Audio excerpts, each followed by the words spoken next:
এই তিনজন আসামির স্বীকারোক্তিমূলক জবানবন্দির একটার সাথে আরেকটার কোনো মিল নেই।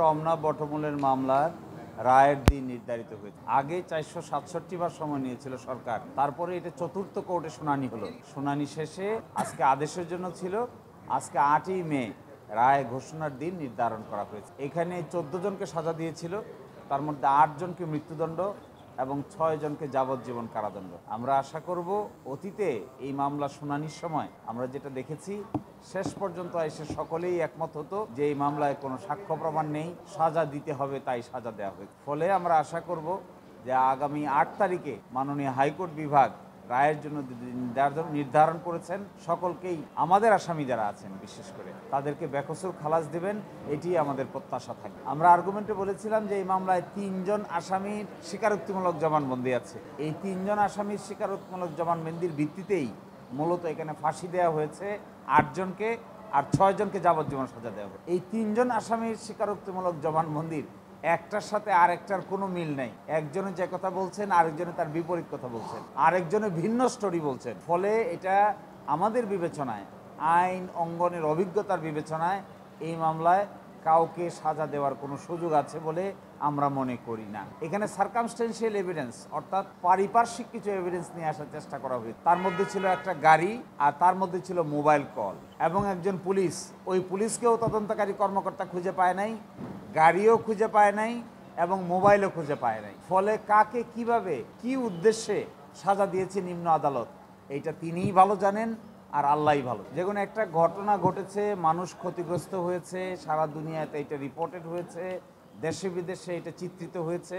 পয়লা বৈশাখের সকালবেলায় ঘটনা ঘটেছে, এইটার জন্য আমরা অবশ্যই বেদনা বিদুর এবং আমরা সিম্পেথাইজড। যারা ভিকটিম হয়েছেন অবশ্যই তাদের বিচার পাওয়ার অধিকার আছে, যারা ভিকটিম হয়েছেন অবশ্যই তাদের ন্যায় বিচার পাওয়ার অধিকার আছে। কিন্তু আমাদের দেশের বিচার ব্যবস্থার ইনভেস্টিগেশনের দুর্বলতার কারণে এই ভিকটিমরা তার বিচার পাবে না। অ্যাট দ্য সেম টাইম, একটা ঘটনা ঘটেছে তাই বলে যাকে ইচ্ছা তাকেই তো আর ফাঁসি দিয়ে যাওয়া যাবে না। ঘটনা ঘটেছে সত্যি, মৃত্যুবরণ করেছে সত্যি, তাদেরও দুঃখ আছে, কিন্তু যাদেরকে ফাঁসির সেলে রাখা হয়েছে তাদেরও তো দুঃখ আছে। ফলে এই যে যখন বিচার সঠিক প্রক্রিয়ায় হয় না, কিংবা তদন্ত সঠিক প্রক্রিয়ায় হয় না, কিংবা রাজনৈতিকভাবে বাধাগ্রস্ত করা হয়, ইচ্ছা মতো যেদিকে ইচ্ছে এদিকে টেনে নেওয়া হয়, তখন বিচারের এই দশাই হয়।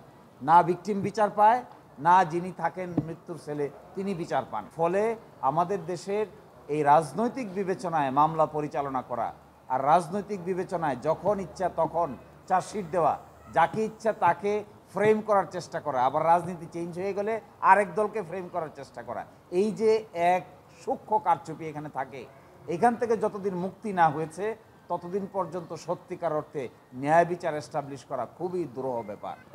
21শে আগস্টের মামলা দেখেছেন আপনারা, সেম দেখেছেন আপনারা 10 ট্রাকের কেস, একই দেখছেন এখন রমনার কেস। এখানে সরকার পরিবর্তন হয়, চার্জশিটও পরিবর্তন। যখন সরকার একটা থাকে তখন চার্জশিট এক ধরনের হয়, সরকার পরিবর্তন হয়ে গেল আসামি অন্য লোক হয়ে যায়। এই যে এক হাস্যকর ইনভেস্টিগেশন, রমনা বটমূলের ক্ষেত্রেও একই ধরনের হাস্যকর ইনভেস্টিগেশন হয়েছে। এর জন্য মূলত দায়ী সরকার তৎকালীন, এবং এর জন্য মূলত দায়ী পরবর্তীতে যারা এটিকে সঠিকভাবে করতে দেয় নাই, বরং ইনভেস্টিগেটিং অফিসার দক্ষতার অভাবে যাকে ইচ্ছা তাকে ফ্রেম করার চেষ্টা করেছে। ফলে আমরা খুবই দুঃখিত যারা ভিকটিম হয়েছে তাদের জন্য, আবার তাদের জন্যও আমাদের দুঃখবোধ যারা নাকি ফাঁসির সেলে বন্দী আছে।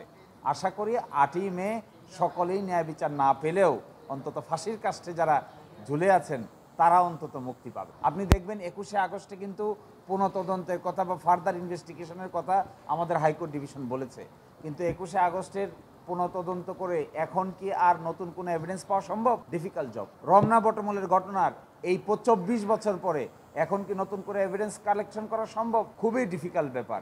সাগরণী মামলারই তো এভিডেন্স সংগ্রহ করা যাচ্ছে না দীর্ঘদিন পরে। ফলে আমাদের মনে হয় একমাত্র এই জায়গা থেকে যদি বাইরে হওয়া যায় যে রাজনৈতিক বিবেচনায় বিচার হবে, তদন্ত হবে, এইখান থেকে মুক্তি না পেলে কারো পক্ষেই ন্যায় বিচার শেষ পর্যন্ত পাওয়া সম্ভব হবে না। এক্স্যাক্টলি তাই।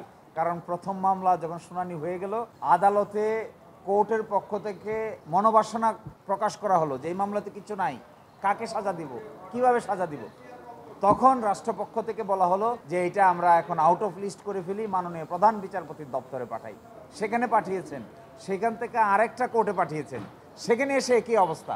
আবার প্রধান বিচারপতির দপ্তরে গেছে, সেখান থেকে আরেকটা কোর্টে গেছে, সেখানে এসে একই অবস্থা, সেখান থেকে আবার প্রধান বিচারপতির দপ্তরে গেছে। এটা হলো চতুর্থ বেঞ্চ যেখানে এই মামলা শুনানি শেষে রায়ের দিন নির্ধারণ করা।